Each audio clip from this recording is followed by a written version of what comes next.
have been in this space for about 20 years. A lot of you I've probably met.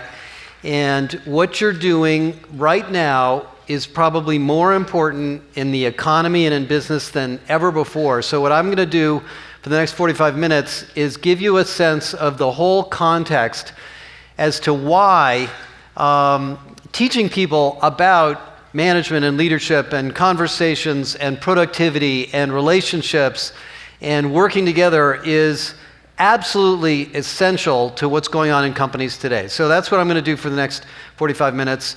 And I am an analyst primarily. I mean, I've been an industry analyst in this space for about 20 years. I've actually had about 20 years in other business roles before that. I fell into this.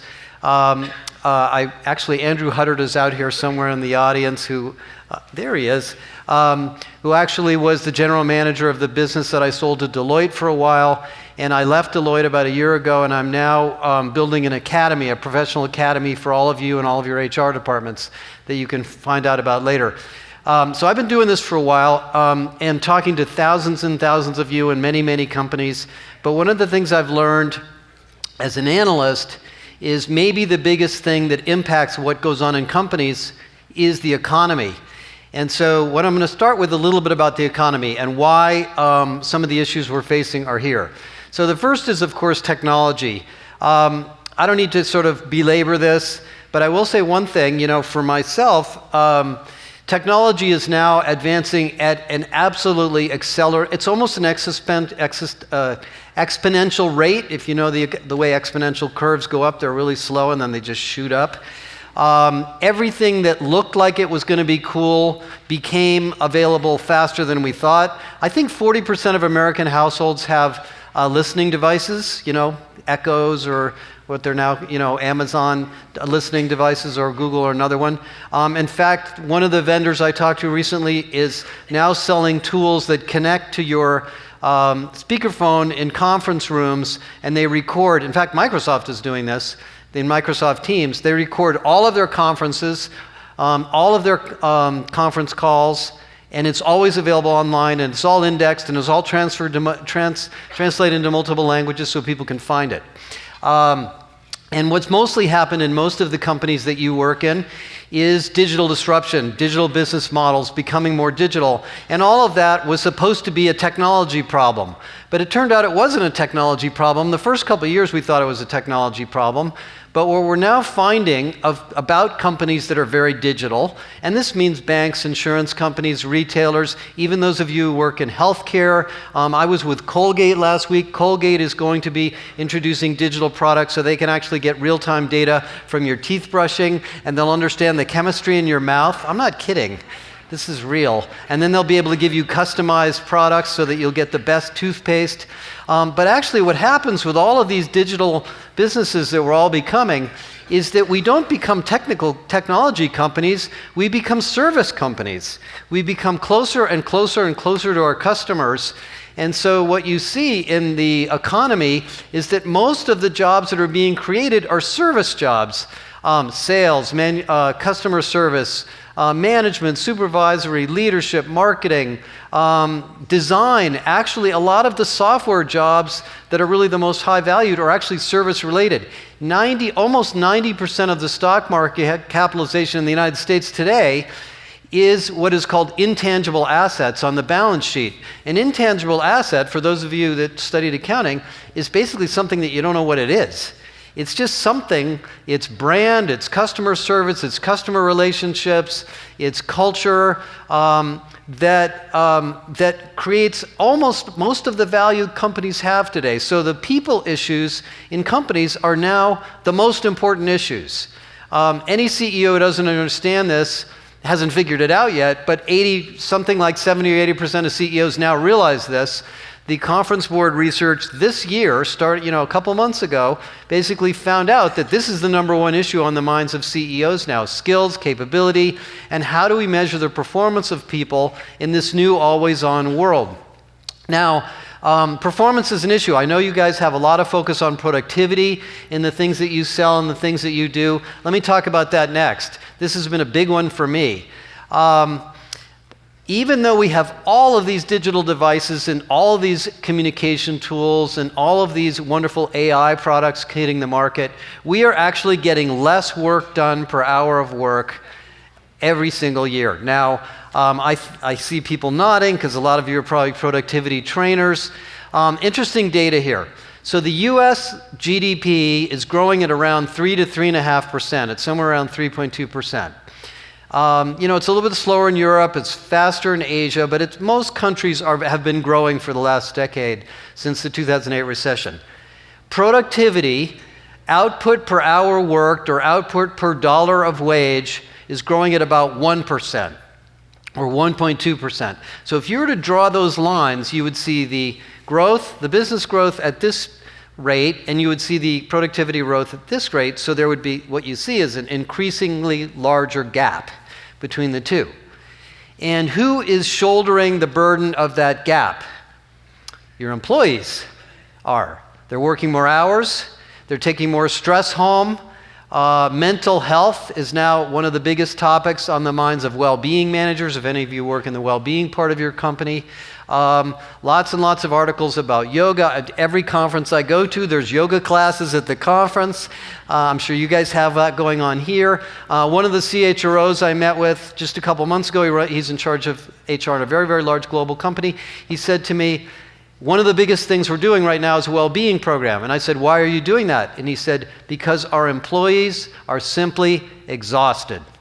They can't keep up. We're now starting meetings at 9 a.m. so people can get up and go to the gym and rest in the morning. He said, we're starting to do all sorts of things in our company to improve this. And this is not just impacting HR, this is impacting the top line.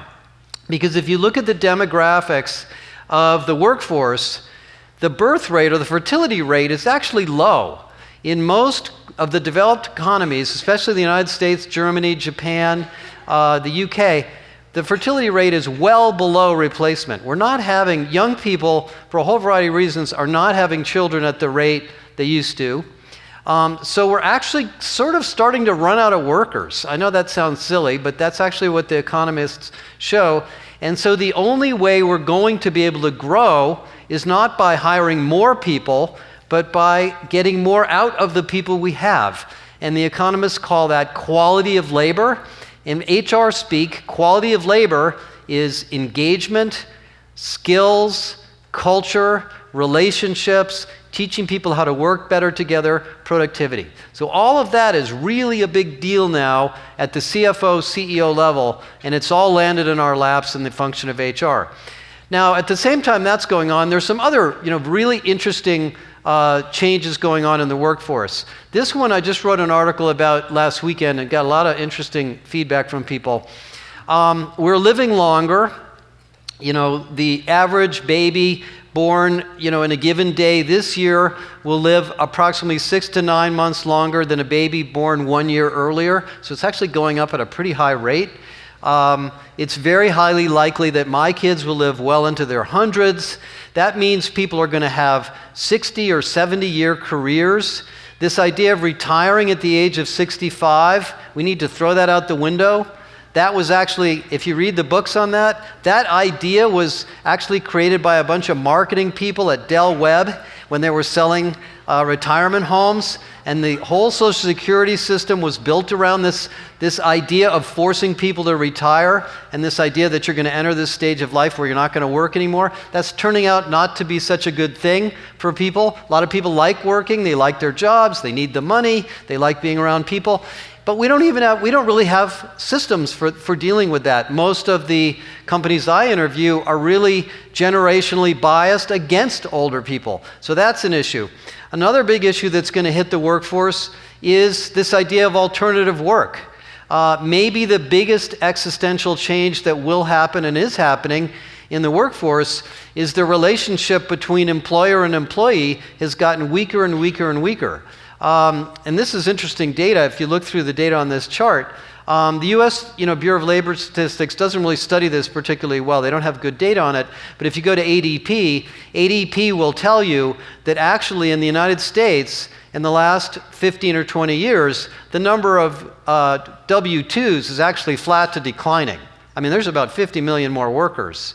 but most of them are part-time, contingent, or 1099 workers. So anyway, these are all things that are affecting HR. They're affecting the way we manage companies. They're affecting the way we manage, with the way we do training. Now let's talk about learning for a minute. I spent, as many of you know, I spent the first 10 years of my life doing L&D research and looking at learning technology, and I'm back in that again because this is really the hottest thing going on. Learning is no longer an issue for the company, it's now an issue for the employees. In fact, that's one of the biggest changes in learning, is that most employees are coming to work anxious about their own skills. They read the articles about robots and AI, and then they're thinking about their job. And it doesn't matter what job you're in, you're being impacted by technology. And now, one of the biggest employment brand propositions of companies is, will I be able to stay ahead and learn in this job at this company or not? If I'm not going to learn something and keep up in whatever the job is, maybe I don't want to work for this company. So this is now a really sort of personal issue for employees, particularly for young people, and it's now manifested itself as the #1 trend in human capital. Now, this is the research that I've done at Deloitte for the last 5 years. This is the 2019 study we did that came out in May. And about 10,000 people responded to this all over the world, 100 countries. And basically what we found is the #1 issue on the minds of these HR, L&D, and business people is learning, skills development, capability development, whatever word you want to use. The other thing we found in this research is that the capability gap between our desire to educate and train and reskill our people and our ability is the greatest it's ever been. So it's a funny thing. There's hundreds and hundreds and hundreds of tools. There's all these companies like you guys and Vital Smarts out there selling incredibly good content, but the buyers of this are not sure how to do it. They're not sure how to use it. And I'll explain a little bit about what that means and why that is. And one of the things I also want to highlight about this business of capabilities, it's not technical capabilities that people are missing. And you guys know this as well as anyone because you guys are right in the middle of all this. If you look at the data on skills, and I like to look at LinkedIn and Burning Glass, a lot of these other companies, LinkedIn looks at the most in-demand workplaces around the United States, and then they look at the skills that are in demand based on job descriptions and open recs. And what they find, and there are a lot of jobs for technical people and engineers, but it turns out, this is something that most people don't think about. Of the 2.5 or 3 billion workers in the world, about 200,000 or 300,000 of them are software people. It's a teeny, teeny, tiny number compared to all the people that use the software. 95% of us, or maybe more, 98% of us use the software, 2 or 3% of us build the software. So this isn't an issue of just we don't have enough machine learning engineers. The big issue is soft skills. And you can see in the data from LinkedIn, soft skills come up a lot. And in the San Francisco Bay Area where I live, which is the most in-demand workplace right now, unfortunately, because it's really kind of a tough place to live, the #1 most in-demand skill, guess what it is? It's not Python or C programming or machine learning. It's oral communications. It's ability for people to communicate with each other. And this makes sense. And let me tell you why it makes sense. I've looked at this a lot. This is what I do for a living, you guys. I'm always looking at this stuff. This is an interesting study some economists did on wages over time. And if you look at wages, you take 60 or 70 different jobs. This is from hundreds of jobs grouped into different categories using the ONET database. And you break jobs into 4 types. Highly routine work at the bottom. Low math, low social. These are jobs where you really don't have to talk to people and you don't have to have a lot of analytic skills. The only job that I can think of that sort of fits into this category is the toll taker at the bridge. That's a job that obviously is not a very good job. It's not going to pay very well, and it can be automated. The second second family of jobs that is not kept up with inflation is high math, low social. those are actually the engineering technical jobs. They actually don't generally keep up with inflation unless you jump from technology to technology. I know this. I was an engineer. I'm not an engineer anymore, but I worked in a company with a lot of engineers, and I saw what happened. The jobs that have increased in wages, the third level up, is high social, low math. Those are the jobs of the leaders of companies, the managers, salespeople, customer service people, nurses, practitioners, people that serve others or help other people at work. And then, of course, the most highly appreciating jobs are people that can do both. So my point is that soft skills are really the problem. And when you interview CHROs and ask them, they say that. They even say that when I go to college kids coming out of college, most of them have reasonably good technical skills. They grew up with computers and they developed code when they were in high school. But they're actually missing the communication skills and the teamwork skills and the influencing skills and the interpretive skills. And so you guys are sitting on really, maybe the most important part of the whole L&D profession. And it's really hitting companies in many, many ways. This isn't something that people just do, sort of as a sideline. It's really becoming a survival tactic. Do you know, I'm about to publish a piece of research that I did with another company. It's really interesting. In highly skilled, difficult to hire jobs, it is 6 times more expensive right now to hire people than it is to develop them. 6 times more expensive. This is for software engineers, data scientists, machine learning people.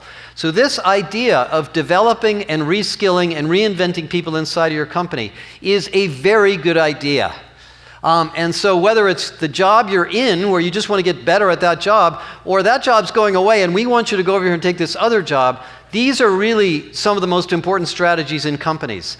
And I'll tell you, not only are companies realizing this and trying to figure out how to do it, but we also know that learning in general, the more you can do, the better. And one of the points I want to make on this, and I'm going to talk about this in a minute, when you look at research, and you guys, I'm sure you know this, on why people are not reskilling themselves, why they're not consuming learning, why they're not adopting the tools that we gave them, it's not because they don't like the content, it's because they don't have time. This comes out over and over and over again. They don't have time. I'm going to talk about that in a minute. But one of the things we did find in this work we did with LinkedIn last year is that some people spend a lot of time learning. It's a relatively small number, 7%. But those people are far outperforming their peers in almost every single way. So I think one of the things that's going on, in the economy and the workforce is we're basically coming back to the sort of innate human desire that we are basically learning animals. That's what we do. Basically, that's what we do as human beings. And so if we can figure out how to do that and get out of the way, we can reinvent our companies and stay current and solve some of these problems.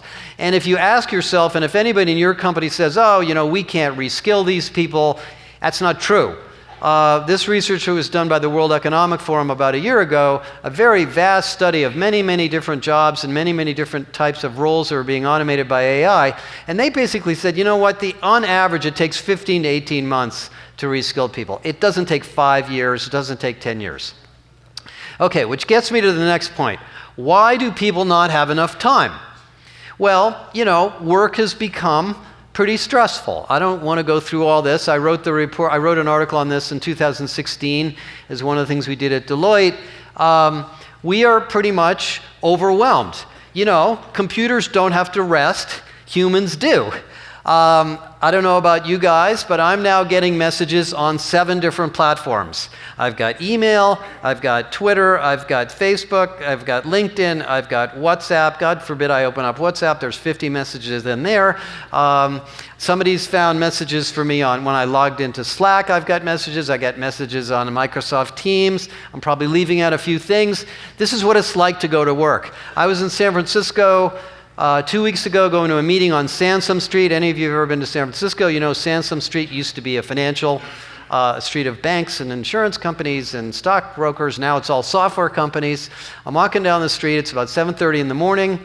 I actually was very carefully checking this out. Every single person I saw had headphones on. Every single person. Nobody was talking to each other. Nobody was looking up. Nobody was having any conversations. This is where we've landed. Now, that's not true in every company, and obviously I know a lot of you work in healthcare and other industries, but people are really, really kind of overwhelmed by all this.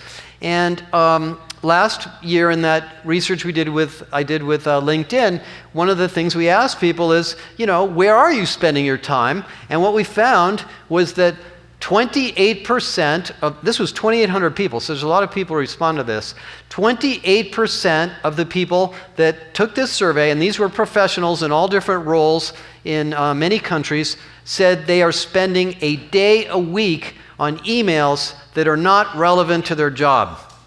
A day, 20% of their time. You know what that means is they're working an extra day to make up for that over the weekend or at night or in some coffee shop, when they have a break. So we've got some issues to deal with, and the way we're dealing with it in HR is we're starting to come up with this idea of the employee experience. And I'm not going to spend a lot of time on this because this is a whole nother workshop, but this is a really interesting thing. The word experience has become the new buzzword in HR, and now we have all sorts of companies scratching their head. I was just in a meeting in New York yesterday on this, trying to figure out how do we make the workplace more engaging, but even better than that, more productive.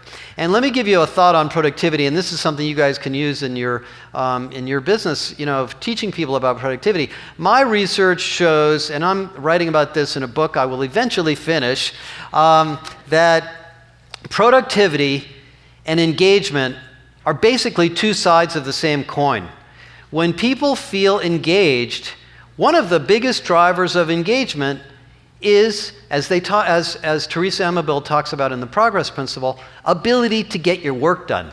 When you accomplish things at work, when you get things done, when you help people, when you serve clients, when you serve your peers, you actually go home feeling good about the day. When you spend the day frustrated that you couldn't get the job done you wanted to get done because you kept getting interrupted and the great project you were working on got left behind because you were dealing with a conference call or an email, you don't go home feeling good about it. So the employee experience is a conversation that's going on in companies that is going to lead back to productivity, I think. And we're going through all of these gyrations in HR to figure out what is the employee experience, how do we diagnose the employee experience, how do we simplify these things. I mean, this work simplification stuff is really interesting. One of the companies I was with recently, we were doing an employee experience workshop. They found out that in their company, it takes 52 steps to order a credit card. 52 people have to approve or get involved in that transaction. Now, when they found that out, obviously they had a whole project on trying to simplify that. We all have to go through work simplification and decluttering to make this better, and that is going to drive employee engagement. One point on employee engagement before I get into the learning stuff for a minute.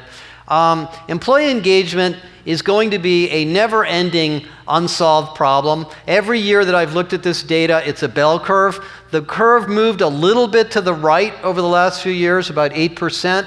I think the reason it's moving a little bit to the right is we're getting better data and instrumentation on what people want to say about work and feedback tools.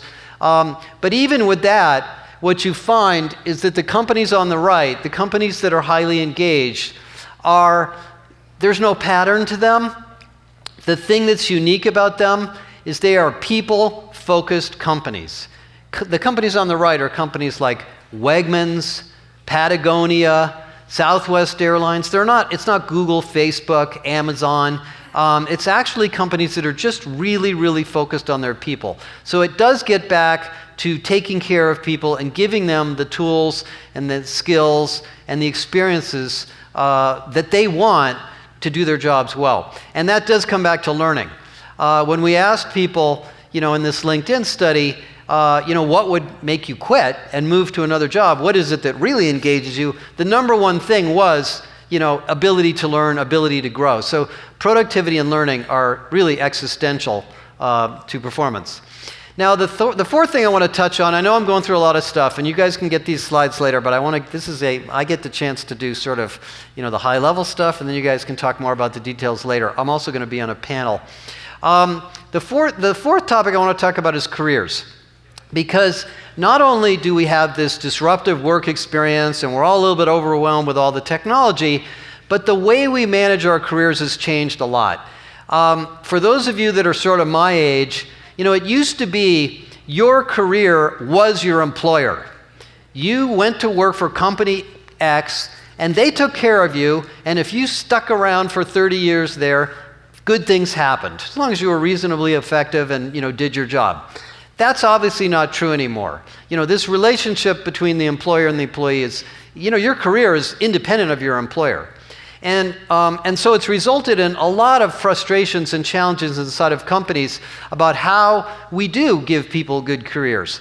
In addition to that, we have this going on. This is a slide from the 2016 launch of a study we did at Deloitte, where we discovered at that point in time, it's now 3 years ago, that the number one issue on companies' minds was that the organization was in the way of doing the digital transformation they wanted to do. And the reason for that was that companies are now realizing, and this is now becoming a relatively common discussion, that the hierarchical model we have is getting in the way of people getting work done.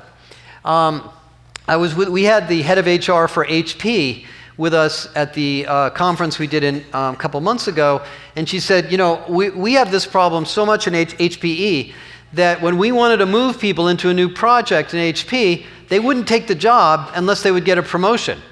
So they would say, well, that's great, you want me to go work on that, but I'm a director, I'll only do it if you can make me a senior director. And then if I'm a senior director, I won't do it unless I can become a group director. And if I'm a group director, I want to become a VP. And if I'm a VP, on and on and on. So she said, we got so sick of this, we just did away with the titles. We don't have any more job titles. You have engineer, you have salesperson, you have customer service. We call people leads, leader of this, but we have no more of these titles. They decomposed the levels in the company from 64 to 14 to try to facilitate a more agile organization. And now companies, and a lot of your companies, are basically studying this and adopting it, and a lot of the tools that the software industry's identified about how to operate in small groups and efficiently and effectively deliver things on an iterative basis are now coming to business. And in fact, the data on this, and I know this chart's kind of busy, but let me just tell you what it says.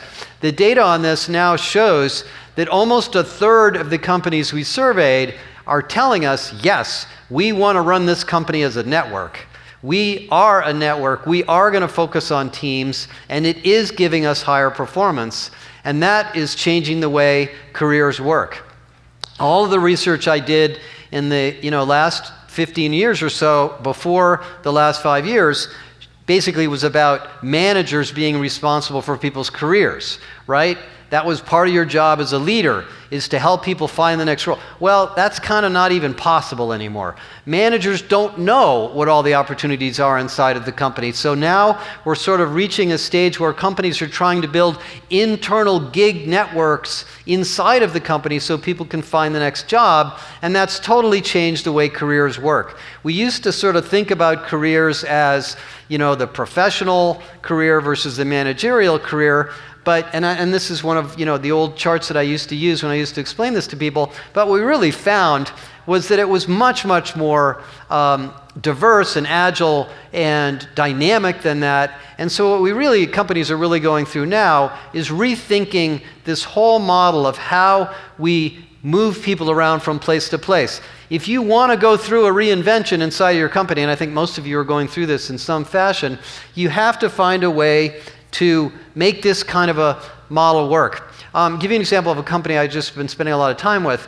Unilever, which is, I don't know if a lot of you know who Unilever is, but most of their brands you use, they're things like Dove soap, and a lot of the products you have in your house come from Unilever, is basically has a whole project to build an entirely new career model inside the company to allow people to move around more dynamically. And one of the central parts of that is teaching people to write down and think about their personal purpose. What do you want to get out of your life? What do you want to get out of your career? What role do you want to play in society? And therefore, what are the kinds of experiences and jobs that would be the most interesting and relevant to you? That's what's going on right now in many, many companies, is trying to figure out how to build this much more agile, dynamic, developmental career experience. There's a lot of pieces involved in it, and for those of you that are in HR, you know this, but this is part of the learning space too, is matching yourself up with the people in your company that are working on this, because this is really, I think, one of the most important issues in business going forward. The fifth thing I want to talk a little bit about is technology. Now, I mentioned that people don't have enough time. We're getting overwhelmed. Well, one of the things that this has done is it has totally disrupted the HR technology market. We're not going to talk a lot about that, but let me just give you a couple of sort of astounding things going on. First of all, I have never seen the HR technology market grow so fast as it is right now. All of the venture capitalists in Salt Lake and in San Francisco have partners focused on HR tech. They're throwing money at anybody who wants to start any company that does anything, and the reason for that is there's a complete reinvention of the space going on away from tools for HR towards tools for employees. And that's really a big change. In the learning space, the average L&D department now has 23 tools. And there's many, many types of them. I have tried to keep up on them. For those of you that are sort of L&D practitioners, you've probably seen some of the stuff I've been writing.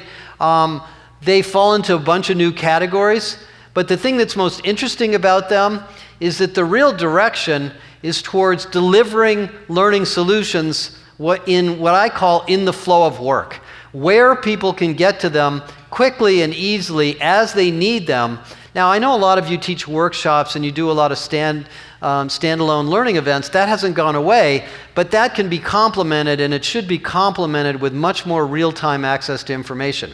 And there's many, many, many sources of that information. You guys are clearly one of them. I'm one of them now. I'm basically in the learning business too in a slightly different way. But the big sort of finding that I've had is that we have to think about the learning experience as two types of activities. There's what I would call macro learning, where somebody's going to sit down with you guys in a workshop, and they're going to get away from the office, and they're going to really learn something different, and they're going to try to change the way they understand and think about a problem. Let's call that macro learning. But then they're back on the job, and something comes up, and they remember they learned something in the Crucial Conversations course, and they're in the middle of a situation where they really need to use it, and they kind of forgot what they learned. And if it doesn't come instantly to them, or maybe I'm about to have a one-on-one with somebody, how do I go refresh and remind myself of what it was I was supposed to remember? That's micro-learning.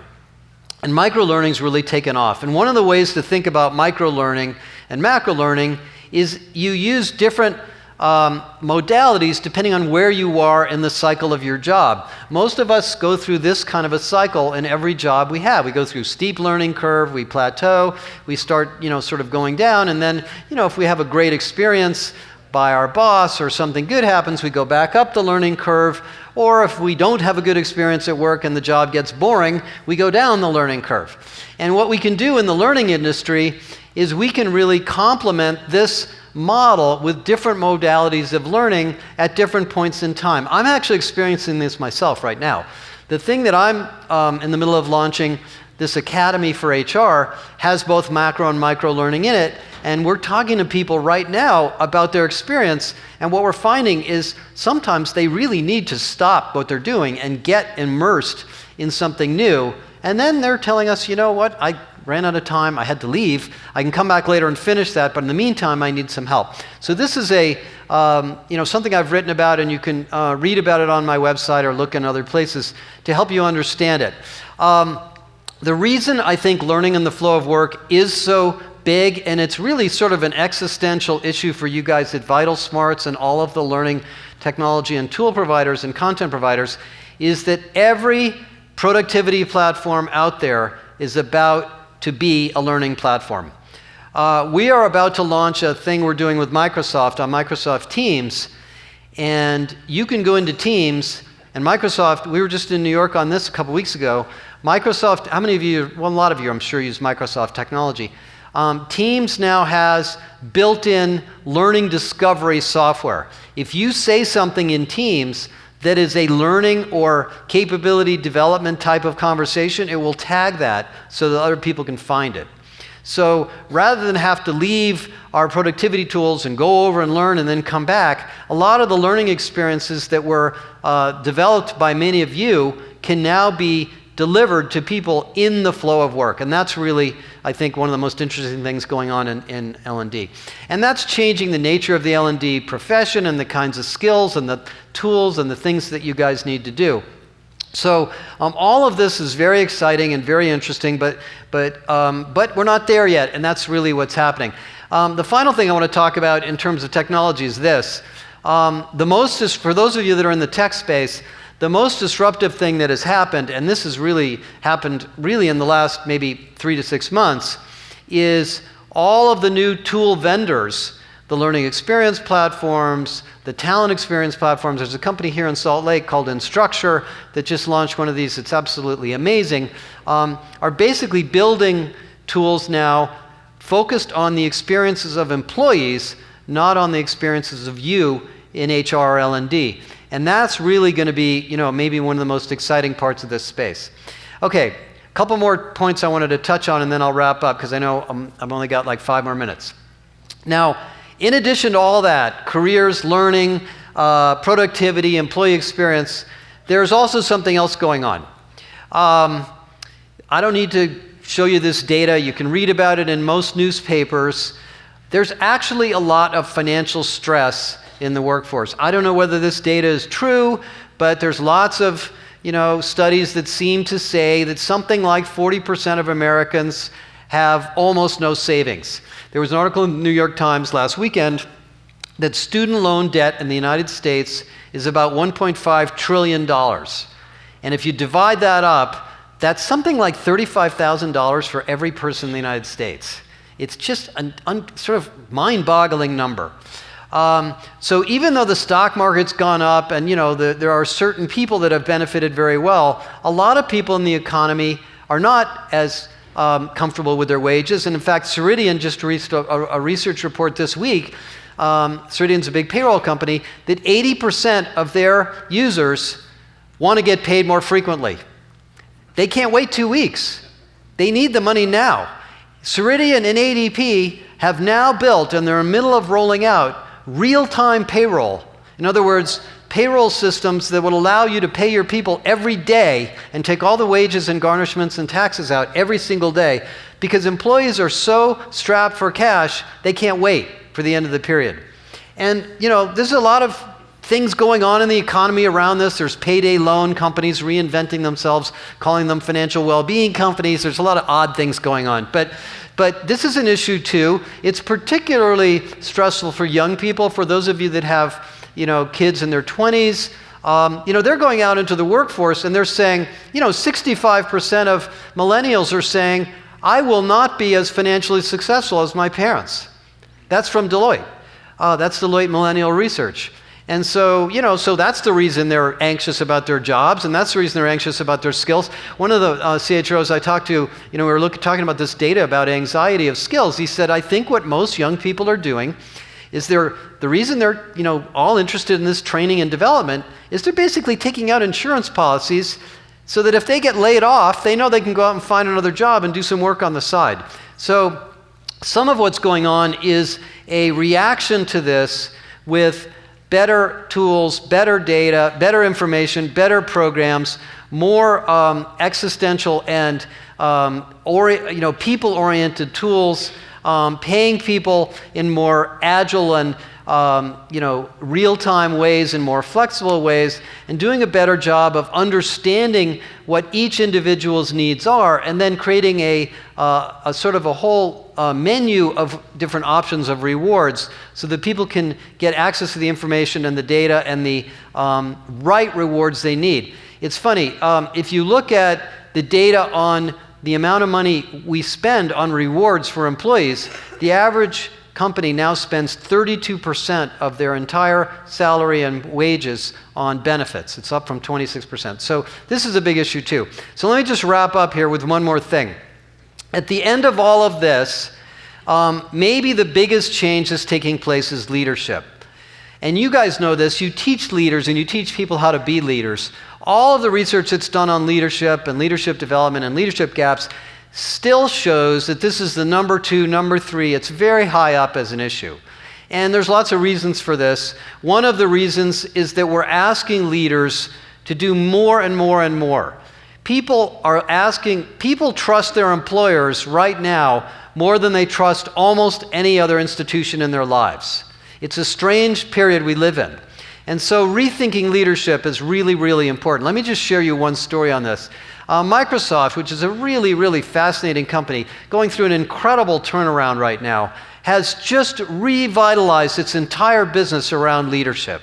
And this is a little bit of Microsoft's story. I won't spend a lot of time on this, but they went from a company that believed they were the smartest guys in the room, that told everybody else what to do, to a company that is now the best listeners and the fastest learners. And they've reinvented their leadership around this idea of the growth mindset. And this idea of trusted leadership and creating a growth mindset and giving people a sense of confidence that the company is there for them is really an existential new management philosophy. Most companies get this, but I would say it's sporadic and not everywhere. And when you look at the data on it, those companies that have created this kind of trusted relationship with their employees and with their stakeholders and their customers and society around them are outperforming. And that's really, really at the bottom of it all, really, I think, the biggest thing going on. So I know I covered a lot. I really appreciate the opportunity to come. This is my latest thing, putting all this together in a way that you can learn about it. 2019 and 2020 is going to be an incredibly valuable year for you guys in the business that you're in. And all of these changes are important and really driven by really the economy and the nature of business around us. So I want to thank you for giving me the opportunity to come here and get you all started this morning.